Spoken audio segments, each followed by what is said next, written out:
good sign. It's spinning. There we go.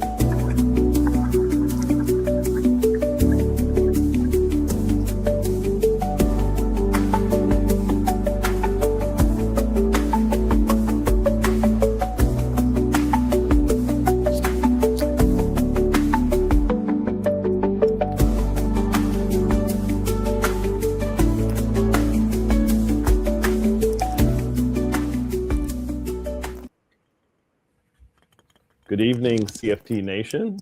We are live with an update. So welcome, Wendy. We're at our remote locations in our houses on a Friday night, nerding out on StreamYard, streaming a live CFT Live.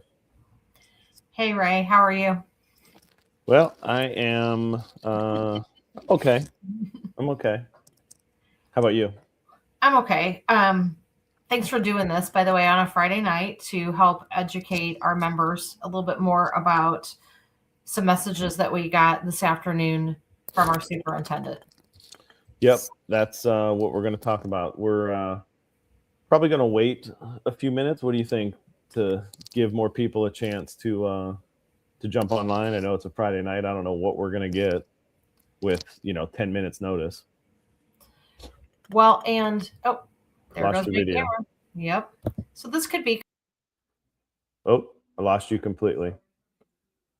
Might be doing this solo. All right, we'll figure it out. Work through some technical difficulties. We have 44 people online. Those of you that are online, probably going to give it another 2 or 3 minutes, maybe 4 or 5. I don't know. We got to wait for Wendy to get back on.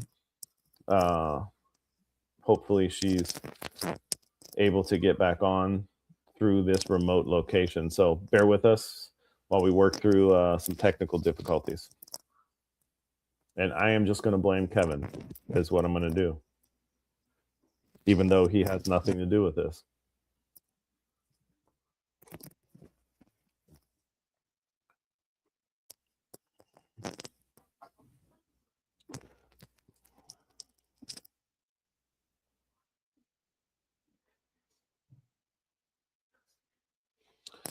Okay. I'm going to send Wendy a new link, maybe, if I can figure out how to do that. And we'll go from there.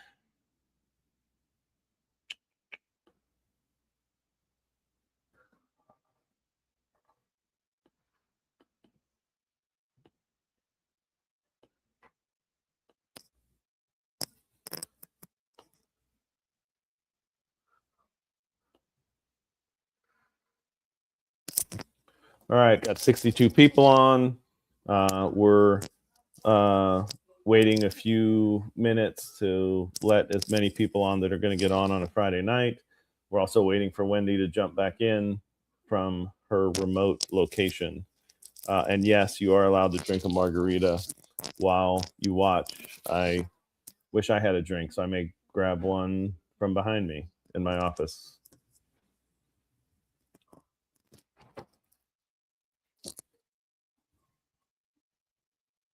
Oh.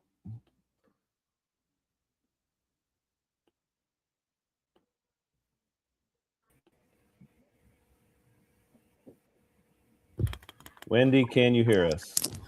I can hear you, but can you hear me? I can hear you. Can't see you, though. But we'll go with whatever we can make work at this point. Okay, if it happens again, I'll try from my phone. It won't let me click anything for the camera. So. Okay, that's fine. No big. We have 73, 76 people on. Give it maybe another minute or two, and then we'll get started. How does that sound? I think that sounds great. And I apologize. I don't know why it's doing this, and I'm not very good at figuring all this stuff out. But as I look at my screen, I'm just not sure that I'm doing anything. There's anything else I can do. So yeah, I don't know that I can't ask you. Oh, and she got disconnected again. All right. Well, I may be doing this solo without Wendy. Let's do it one more time.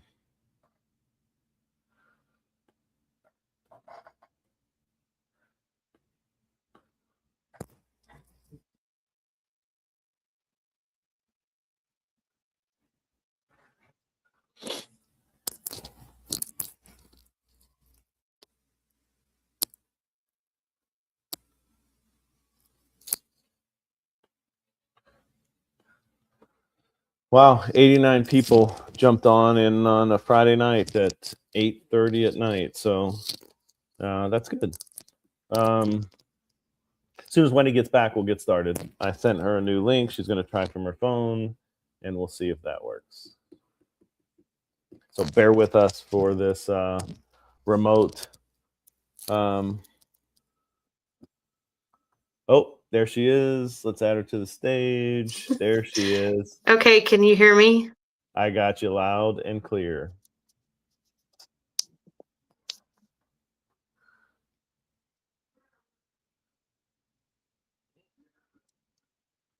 You'll be able to set your phone up. You might have muted yourself, though.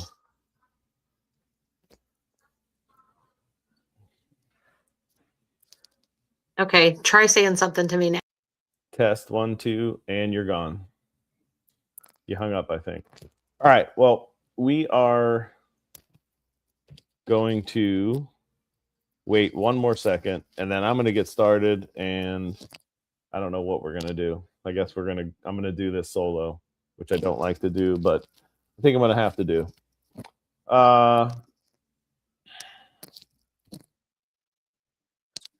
All right. So let's get started.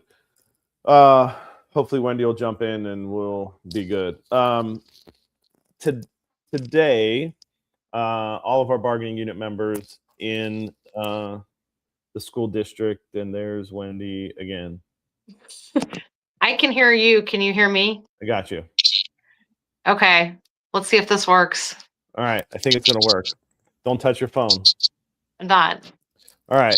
I was actually just starting without you. I was going to. Yeah, you have to. Thank you. Yep. So I was saying that you all received messages today. So do you want to talk through that part of it since you received it, not me? Sure. So got home from work this afternoon. Got a text message from a member of the bargaining team. We're all in a group chat. It was Kristen Olson, I think, and she said, "Look at your email." And we all got the same message. It did not come to me or any of us first. But Ray, did you got a copy sent to you maybe a little bit before? Yeah, the only thing I received was the actual last best and final, the new last best and final update. I did not receive the memos that he sent. You forwarded those to me. Okay, yeah. So the first one that I opened up, I think it was sent first. It explained that to follow the law, we needed to be 3 separate groups and that we could not vote together. And there was some red ink at the bottom saying that only teachers would be allowed to vote, or people covered by the certified contract would be allowed to vote on this offer. So that was the first one. And yeah, so just, you explained it well. I have it here. I think it's comical that this superintendent is lecturing our membership on the law when he doesn't follow it, when he doesn't understand it and continues to break labor law with his direct dealing. So I think this is comical at best that he's lecturing you all. So this is kind of the same letter that he sent before. It is. And it's also, for those of us who've been in the district at least 4 years, which is a lot of people, it also breaks an established norm for us that we've always done things together. And it goes against some stuff that we'll talk about in a minute that, we're asking to do more things together legally. Right. So right. The second letter, though, that came through rather quickly was basically district letterhead, and it said, that it outlined that this was a raise, that this was a new last, best, and final, which I'm going to laugh a little bit at that, Ray, because a last, best, and final you think is going to be the last offer, the final offer, but this is the second last, best, and final, which I'm glad there's movement. Okay. But we received that, and it highlights that it's a 4-year contract, and it talks about how much the raise would be for each year and what it totals over 4 years. Yep, that's that. It is funny. And this is what I do for a living, and I have never in bargaining from the union side ever given a last, best, and final. Typically those come from management. And it's always comical to me when they say, this is our last, best, and final. And my response is, there'll be another offer at some point. There always is, right? It's the last, best, and final is the offer that settles the contract, right? This is their second last, best, and final, and there will be more, right? There will be. We may have to do a lot of different things to get there, but it's funny when they say last, best, and final, and they gave us a second last, best, and final. So anyway, it is funny. So then the third one was the actual last, best, final, the language of it. And so that went out, and had to try to kind of like look through that quickly to find out what was going to be in there. And then I almost didn't notice it, but a fourth memo was sent by Mr. McCall to everyone in the district saying they could contact him directly to talk about this if they had questions. Yeah, so I'll read that one because it's rather short since I have it in front of me. It's to all district, and he says, hello, CUSD 187. As it relates to documents that were previously sent regarding union negotiations, if you have any questions or would like for me to explain any of the information presented, please feel free to reach out to me to schedule a meeting by calling, and he lists his number. In addition, you may call me at, and he lists another number, and then he says, thank you. I find this is illegal. Again, he can't individually bargain with members, which is what he's doing by saying, reach out to me, I'll explain it to you.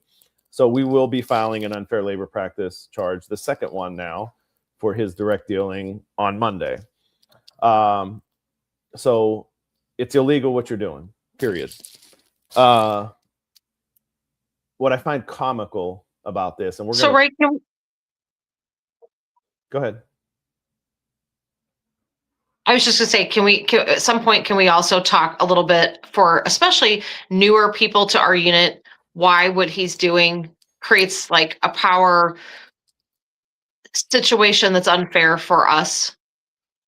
Yeah, go ahead. You can talk about it, and then I'll jump in if I need to. So I know that we sometimes have people in the district that either they've never worked in education before, or they're new to our field, and maybe they haven't been part of a bargaining experience in the past. And the laws that we're talking about that we keep referencing, they are it's a framework that's been put in place so that workers have rights, so that management, whether it's a superintendent or a great big company, doesn't have an unequal share of that power. And for us to get the very best deal, that framework helps us. By ignoring that the bargaining team is who he's supposed to be dealing with, going around to individual people and making them think, oh, this seems really friendly. It's not friendly at all, because he's trying to find out what would people be willing to take. Can I get you to split from the group so there's less collective power? And I think that it's actually really dangerous. It hurts us as a team. We aren't able to get the best offer because of these actions that he's taking. Right, for sure. It undermines the union's authority and ability to interact with its members in a meaningful way. Yeah, and it's illegal, and he knows it's illegal, and he's doing it anyway because this superintendent doesn't think he can be held accountable by anyone. And I can tell you that Wendy Lockman sitting here and myself, we will hold him accountable, and we're going to keep doing that. The other thing I find comical about this memo is he says he will answer any and all questions. I'm going to do a little exercise here because I know what you're going to say, and I'm going to write something down here, and I'm going to write it very big so everyone can see. I find it comical that he says he'll answer questions. Wendy, I know you've been in every bargaining session and you've heard me ask him 1,000 questions, maybe not 1,000, but I've asked him a lot of questions, point blank questions that any superintendent should be able to answer, can answer, and would answer. How many of his questions, and I wrote my answer down, has he ever answered that I've asked him in bargaining? Oh my gosh, I think I was supposed to say none. Zero. Yeah. I get a lot of received to my questions, so I'm right there with you, Ray. It's amazing that a superintendent can't answer questions, and we're going to talk a little bit about that kind of stuff here in a second, I think. So those are the memos that he sent out, the offer that he sent out. Do we want to move to what happened Monday? Is that I think that's a great way for people who weren't able to attend Monday's rally. Okay, so go ahead and get us going. Okay, so this past Monday, we were scheduled to bargain the teachers' last of 3 bargaining sessions. So it was the teachers' turn, and we asked members to attend the session with us, to be at the IFT, to be there when we were prepping to get updates as we went along. So that's what we did, and we had a good turnout, and we did some chants. We kind of rallied beforehand, and then the bargaining team, we all went in to meet with the district team. When we do that, we usually start with informal questions and clarifications and stuff of just general business that's going on. And our side had quite a few things this time that we wanted to talk through. The one that was on my radar, I think, was about, because I'm getting asked about it a lot. If anybody in the district is already in the retirement pipeline, they haven't been getting paid. And that's a problem. That's breaking a promise as far as I see it. People who have entered into those 6%, that has nothing to do with this current situation. And so they rightfully so have been asking over and over, like, what's the deal with my 6%? We brought it up at the last session and we raised that question again. And this kind of speaks to what you just said, Ray, about asking a question and not getting an answer. Mr. McCall actually asked me for the list of retirees that were eligible to get this. And I had to just say that, like, they don't sign up for retirement with the union. They fill out that paperwork with the district. But we asked for all of them to get paid, just like we did at the last session. And unfortunately, if that doesn't happen, I think we'll have to file paperwork on all of those. Yeah, for sure. And then we had sent a couple of FOIAs, which we've then sent a whole bunch more over some things, and they had sent us a response to the 3 initial FOIAs that we sent a few weeks ago. And I had some questions about those FOIAs. So do you want to talk about the FOIAs, kind of just general sense, because we're going to have some more information next week on the FOIA stuff. Do you want me to talk through that? Yeah, would you? Sure. So, I feel like we are like 1-800-TIP line for the information that we receive.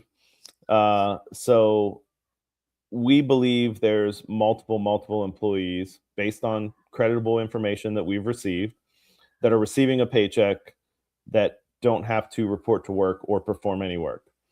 So with that, we sent a FOIA. I sent a FOIA that asked for weekly timesheets, payroll stubs, any and all contracts with those employees, salary information, daily fob reports, which is how people get in and out of the building. So you can see they came into the building at 8 a.m., they left at 3:30. Any true time reports where they clocked in and clocked out, daily schedule of hours worked, any office assignment, workstation, or building assignment, district email login timestamps, any remote access work or requests and approvals. And then we asked for work product. Work product is any emails that they would have sent or received based on their work. And the superintendent, in his formal response, said that basically they didn't have any of the documents. That was the formal response. They had no badge readings for 4 employees. They had no payroll timesheets. They had no fob reports. They had no emails for these employees. But they did give us some payroll records for those 4 employees, which meant they were paid, but they never entered a building according to their records. They never sent any emails according to their records. So that was the first email, or the first FOIA. And I asked him with that, how could this be the only information you have? And he said, that's all I got. That's all they gave me.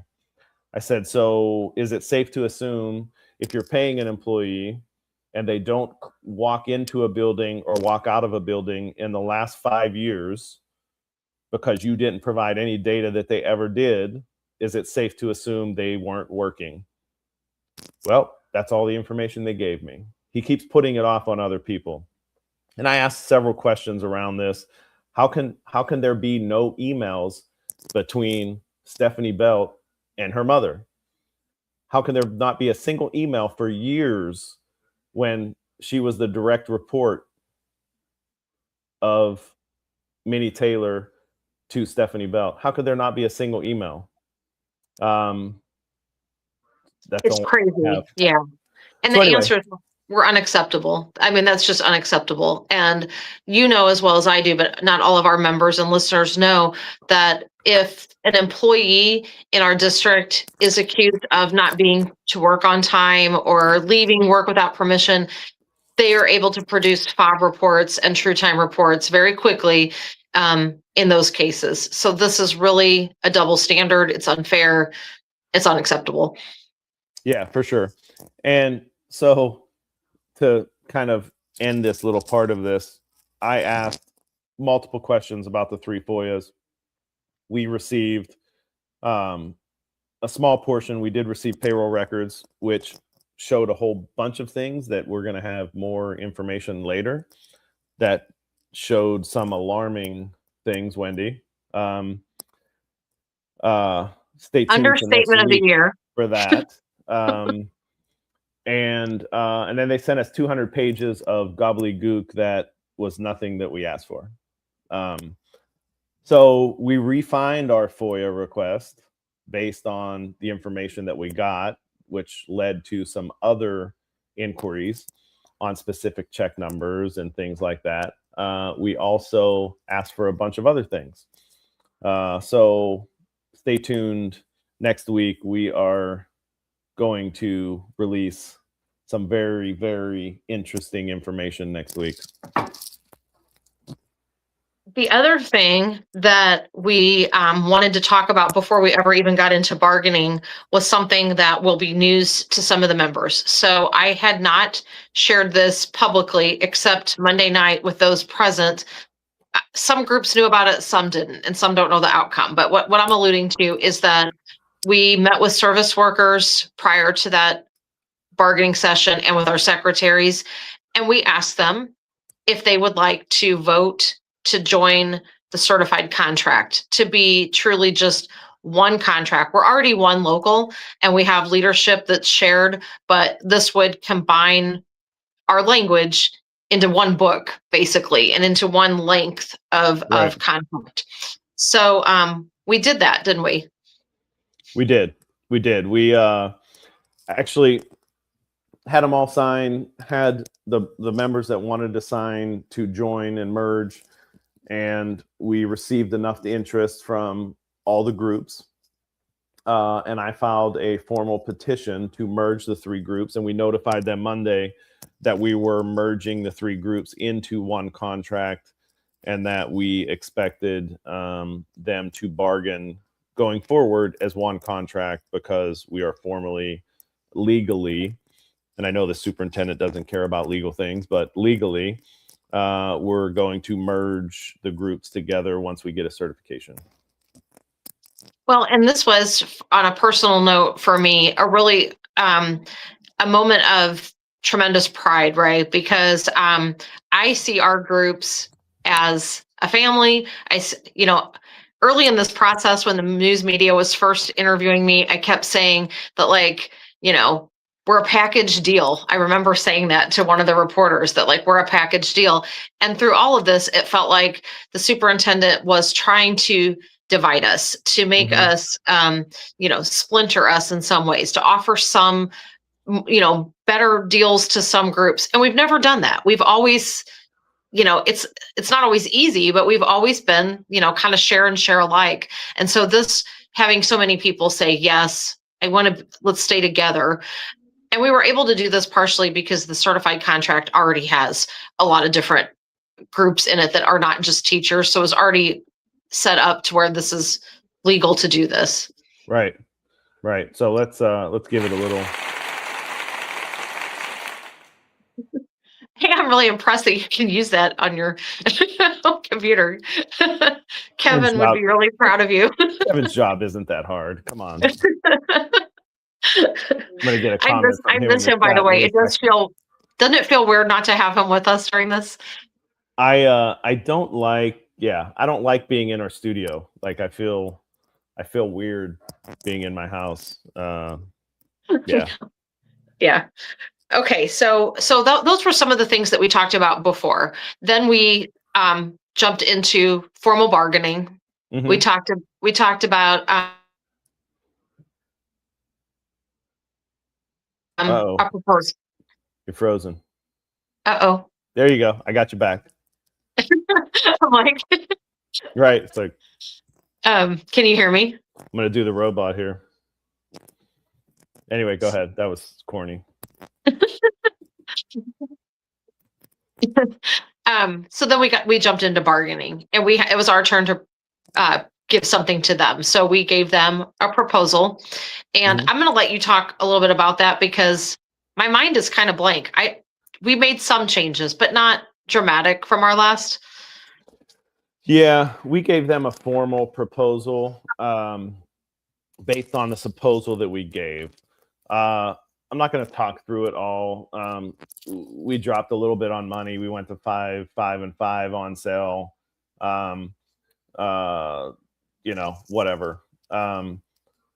It was pretty much the same as our proposal, but they caucused for a bit, and then they told us they were going to email us another last, best, and final. And then they would be ready for mediation. Oh, they would expect us to take a vote. Here's a newsflash. You don't tell us what we're going to do with our members. If we want to take a vote, we'll take a vote, which we are going to take a vote. But you don't get to tell us what we're going to do. We are going to take a vote, though. And then we pretty much, that was it. We moved on. They left. We kind of sat and talked for a while, and then we got the proposal today. So one thing I wanted to add, if I could, is that we wanted to go ahead and set up dates to continue bargaining, because it's the secretary's turn, and it was their idea, basically, to kind of use the format that we're in. And so the next thing would be, let's go ahead and set up some dates. I was accused in December of not wanting to set up dates. They kind of made a big deal out of that or whatever. And that really wasn't into the entire story. We don't have to go into that again, but what was their response, Ray? They said they weren't willing at this point to set up another date. They wanted us to vote on the contract first.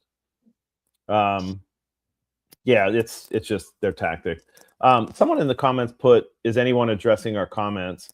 I'm trying to watch the comments. You know, if you have a question that's kind of that we think's relevant, we'll post it up and answer it. But To be yeah, honest, though, I can't see any of the comments, so I can see I'm keeping Ray. an eye on them. Yeah. Okay, So. and I can see some of them like I can see something right underneath you, but I don't know if it's a comment or if it's a graphic. It's kind of little on my phone. That's us. That's our names there. Okay. Well, Yeah. it is teeny. So. So yeah, they didn't set a date for the secretaries or service workers. We aren't going back to the table with the teachers. We are going to go back to the table with the secretaries because they are next in line, and that's what we're going to do. What's next, Wendy? So. Do we want to talk about their offer? What's in it? Yes, I think we should.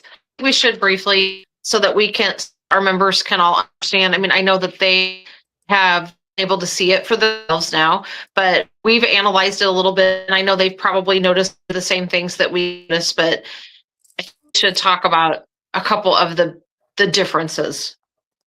Yeah. So we'll be voting on the teacher's contract, and that's the one I'm going to talk about now because that's the only one that we have an offer on recently. I'm just going to go through real quick because I kind of wrote them down, Wendy. Just the things that are still in the contract. So still have the kind of egregious 12-step lesson plan. Teachers are professionals. Planning is for them, not for administration. This lesson plan garbage that he has in his proposal is problematic, to say the least, and it's still in there. Department chair language has not changed. It takes money away from department chairs, and there's some problematic language with that they have in there as well. It removes bidding for teachers. Teachers will not have the right to bid. That's still in there. Homebound teachers would be forced to do homebound teaching into community members' homes. Sick leave, it changed to district TRS service credit. So you would earn your sick leave tier based on how long you've been with the district, not how long you've been a teacher. It removes the discipline for sick leave abuse, like we had in the contract for years and years and years, and makes discipline all one tier. For personal leave, they put language in that only 2 teachers per building could be on personal leave at any given time, which some of the larger buildings, that would be very problematic. It still reduces progressive discipline from 5 steps to 3. And then if you were to move backwards on progressive discipline, meaning you didn't have any discipline in your file, you move backwards 1 step at a time. Currently, if you don't have discipline for a year, the discipline all gets thrown out. There's no insurance offer. What that means is any insurance premium increase, and you know there's going to be an increase because there is every year, that is on the membership. And considering all of the usage that he's forced you to use with getting doctor statements, your insurance rates are going to go up. Retirement language, there was a slight tweak in their proposal. Anybody that put their letter in before May of 2026 this year, you would fall under the old system. Anyone that puts in after May of 2026, you get a lesser benefit. You go from a 5-year incentive to 4. Your years that you have to work in the district, you have to work longer. You have to work 15 years to get the incentive. The salary schedule for external credit, meaning new hires, currently they're limited to 10 years of service, right? They can put them on step 10. The offer that they are proposing is unlimited, so they can pay a new teacher however much they want to pay them based on what they were earning before, which new teachers coming in are going to far surpass anyone that's already here. based on outside credit. Favored nations is still being removed. And they did say if we accept favored nations in a package deal, they'll drop their residency incentive. So favored nations, why he wants to get rid of favored nations is so he can pay his people whatever he wants legally, and pay them great raises, because currently if they pay administrators that have a certificate or a license more than teachers and the raise amount, then every teacher gets that raise. And we've won several grievances that way. And when you see the information that we have next week, you're going to know why favored nations is so damn important. Wants to eliminate every past practice that's that they have listed. He has a new evaluation instrument, and the evaluation instrument is so crazy. It lists things like if you were excellent in your loyalty. Our question was loyalty to who? How are you rated on loyalty? And there's several other things, but those are the highlights on what they're still trying to make you accept. That was great. Thank you so much for writing all of those down. On the fly, I know some of them. But Right. the big ones that stick out the most, but that was pretty thorough for Friday night. Yeah. Yeah. I feel like I can almost recite that stuff off the top of my head because we've looked at it 7,000 times. One of the phone calls that I got this evening, I spoke to you and producer Kevin about before we went live, and I know we've covered it, but I want to make sure that as members are kind of thinking about this over the weekend, there was movement, right? So they did go from the 3.5 to the 4%. So that's encouraging. That's positive. But people still get confused about his proposal says that it's a 4% on the base, and we are asking for the our proposal were the 5% now, but it's not on the base. It is on the sell. And I don't think people, even in our bargaining unit, all understand that. But I think it's also going to be a challenge for the community to understand, because you hear, oh, he's offering a 4%. And that sounds pretty good, especially if you don't think about the insurance part and all the extra things that he wants you to do for it. Yep. But can you one more time just kind of say what on the base means versus the sell? Yeah, and I'm going to see if I can share my screen because I can use a visual effect of the salary schedule to show it. So let's see if I can do this without, shoot. Okay, maybe I can do this. Can you see my screen? I cannot, but others may. Well, shit. I can still see you. Okay, let's see okay, I got to add it to the stage. There we go. There it is. Now you can see it. All right. Well, it's not going to get bigger, but whatever. So this is what the salary schedule looks like. Now, you have the number of years of service, 1 through 25. You have the bachelor's column. You have bachelor's plus 16, master's, so on and so forth, all the way over to doctorate. When we say 4% to the base, column 1 or row 1, I guess, all the way across is what they add the 4% to. They don't add 4% to every cell on the salary schedule that I'm going up and down. They add it specifically to this first row. And then the raise amount in this first row, for instance, is $729. It filters down through the schedule, those dollar amounts. And then the next year, whatever the schedule looks like, they add another 4% to that first column or first row. and then again, you put the dollar amounts down through. So a lot of salary schedules, and I know this is getting technical, are indexed at a certain percent. And when we say 4% plus step, that means you would add 4% to every number in here. So you're getting a true 4% plus step. So 4% to the base is a much lesser number than 4% indexed to the schedule. So, and I think that's really helpful because not everybody, some people are like me. I'm an English teacher. Math isn't my favorite thing. And here's how I think of it. In my life before teaching, if I got a 3% raise, I didn't have a salary schedule. Somebody just said, here, we're going to add 3% and we're going to figure out what that 3% is of your salary.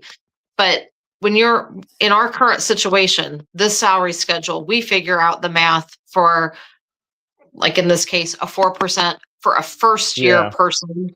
And that's what everybody gets, not 4% of somebody farther down, like on your own step.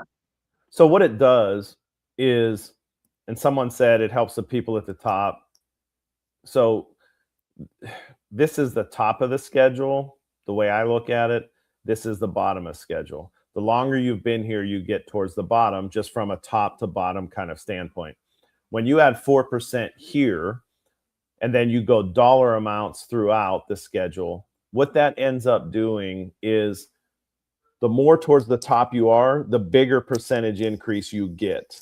The more towards the bottom of the schedule you are, meaning if you're at step 23, 24, 25, you're getting less of a percentage increase because those dollar amounts are the same throughout the schedule. So if I'm making $43,000 on step 1, a $700 step is going to be a much greater percent increase than if I'm making $69,000 at the bottom. For that same $729, it's going to be a much less percent. So it is true, people on step 1 are going to earn a bigger percentage than people on step 25. That's just the nature of this schedule. Yes. Well, and we've been doing this now for about 10 years, I guess. And it, I think, is partially why we haven't kept pace sometimes and been able to retain people towards the middle and the end, because the increases just aren't as competitive with other districts. And so I think one of the reasons why me as an individual, I've really wanted us to move to something different. If, I believe that Mr. McCall listens to this, and their bargaining team does too. And part of the reason why I'm really determined to move away from this, at least in some capacity, is so that we are able to retain people, so that our children have, quality people, experienced people in roles. Yeah. One of the questions is what happens when he breaks the law? Well, depends what law you're talking about. If he breaks labor law, it's a slap on the wrist. It's a public posting that you broke whatever law you broke based on what you did, and public posting by posting it around the workplace to let everyone know you did what you did. And then it's a don't do it again. But there's no monetary amount. There's no, real thing.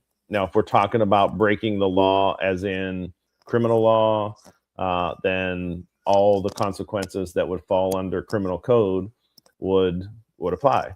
So there's that. So, right, because I can't see the comments, were there any questions that you just glanced at that you think that we should address before we talk about this week? No, I kind of addressed the ones. Would we only get the percentage increase? No, you get the step as well. The percentage increase is, like I said, to the first row, that they add 4% to that, and then they add the dollar amount throughout each step down, and then that's what you get, whatever that number comes out to be. So in his memo where he says, let me find it, 4% of base plus step each year for 4 years, It includes $1,754 on base plus step. So they do an average increase. The average increase over the 4 years for teachers amounts to an $11,144 wage increase. Now that's average. Some people are going to get more, some people are going to get less, depending on where you are on the schedule. So over the 4 years, it's 19.1% average. Some are going to get less, some are going to get more.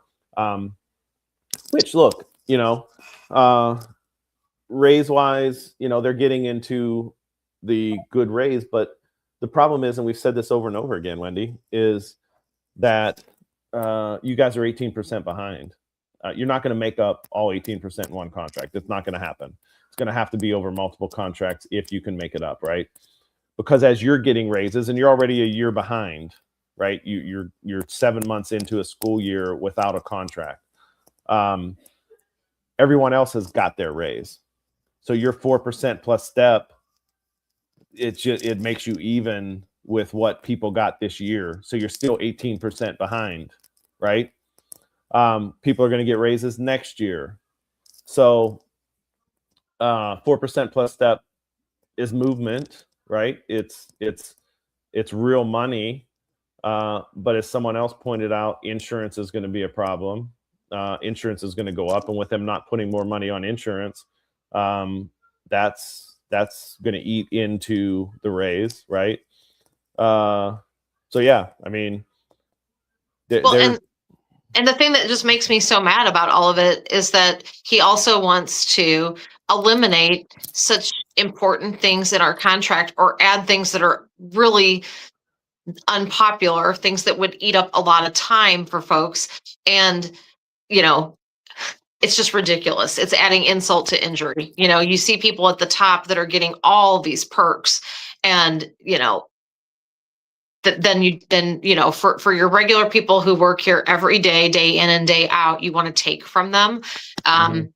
It's not going to attract new people that want to come in and work here and stay. So right. It's unfortunate that he doesn't value people.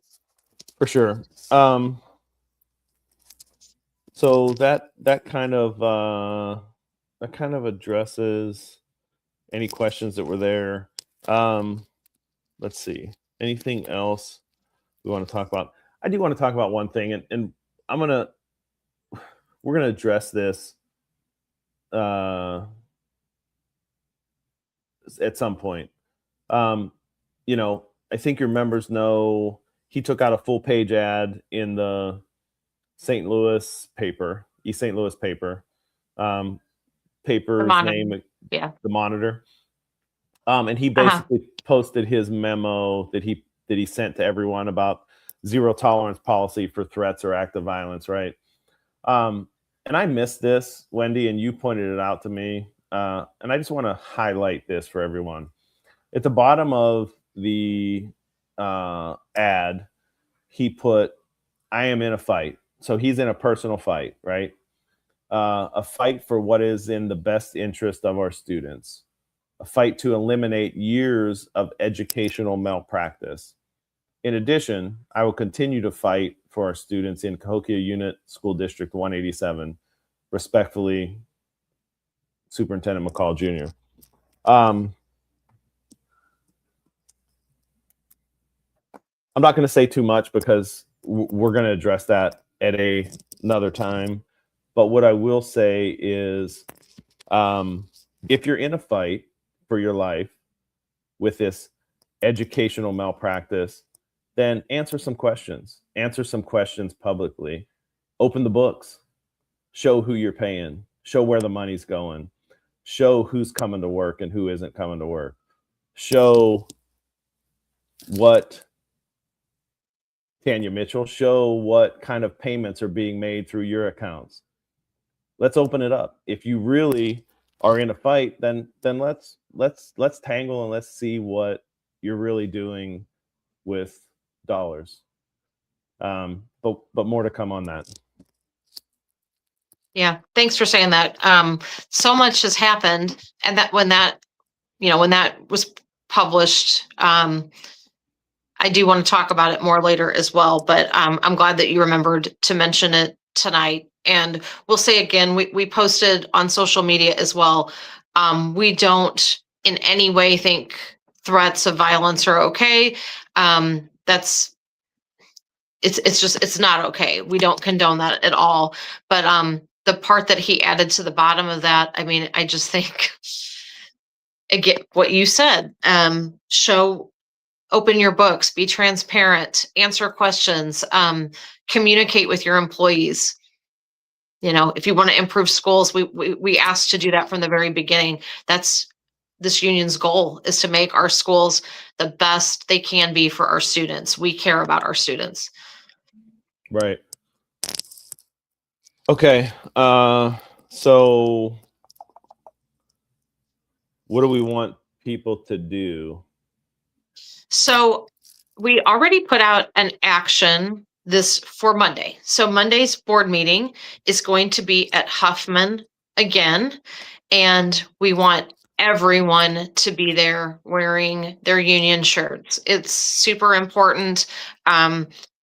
It starts at 6:30. If you want to get there a little bit early, people should carpool. I know we still have people that help organize that, but we need everyone to go. Bring a friend, you know, drag your coworkers there. If they have other plans, see if they can change them. So that's the first thing. Monday the 9th, board meeting, Huffman, 6:30.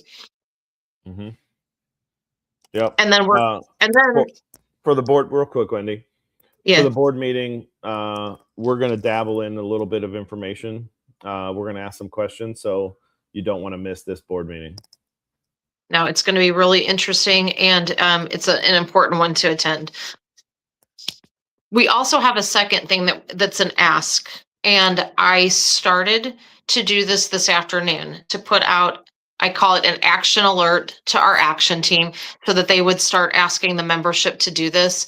And then these letters were issued. So I have not done that yet. I will send them tomorrow, but I'm going to just go ahead and put it out there. We're going to ask every member to come to the IFT office in Fairview Heights this Thursday. That's Thursday the 12th. Okay, so I'm going to repeat that.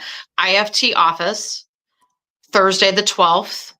Other supporters, you don't have to be a union member to come. Okay, so we would welcome other people that are interested in this to come to the IFT office. And Ray, did we say about 4 o'clock? Yeah, we'd like you there but definitely before 4:15, because we're gonna have a press conference at 4:30. Okay, and so some of our members that are just getting off work, then they can come in if they get there a moment or two late. We would like if people can get there before then, but if you are a secretary that leaves work at 4, we understand, you know, that you may be coming in. As long as you're there before 4:30, we want a large crowd of our membership at the IFT, and you don't have to be a member. If you're a supporter, you can show up. So Bobby Bergman, expect to see you there at 4:30. You know, Rodney, 4:30, IFT office. Want to see you there. Nicole, 4:30, IFT office. And that's the only 3 I could think of off the top of my head that aren't members. So Rodney lives quite a ways away. Right? All right, he could drive. He can get there. He's a super fan. Bring his dog. I'd like to see the dog live. Yes, bring Miss Sadie with you and wifey. bring Sadie. She could side eye the whole time. Okay, so those were the 2 things, and I think we've been on a lot longer than we anticipated. We almost an hour. We were going to do like a 15-minute update, but I think this is really good. I'm so glad we have the podcast. If there was ever a time where a communication tool was needed, it was Cahokia's bargaining. So glad we have CFT live. Yeah, for sure. And it's fun. We enjoy doing it. So I'm not so sure though that I love doing this without Kevin, and I feel like a little exposed here in my home. It does feel weird. It doesn't feel normal for sure, but it's, you know, it's a tool that we can use to get information to our membership and to the community quickly. So it's worth it. It is, absolutely. Okay. Anything else, Ray? I don't have anything else. No, I'm good. Okay, so at some point we will probably be bringing people together for a vote, and so we'll let people know when that happens. Yep, absolutely. Absolutely. Okay. All right. Well, I guess we'll sign off. Sounds good. All Looking right. Thanks, forward to the everybody. weekend. Thanks, everybody. Take care. Bye. Bye.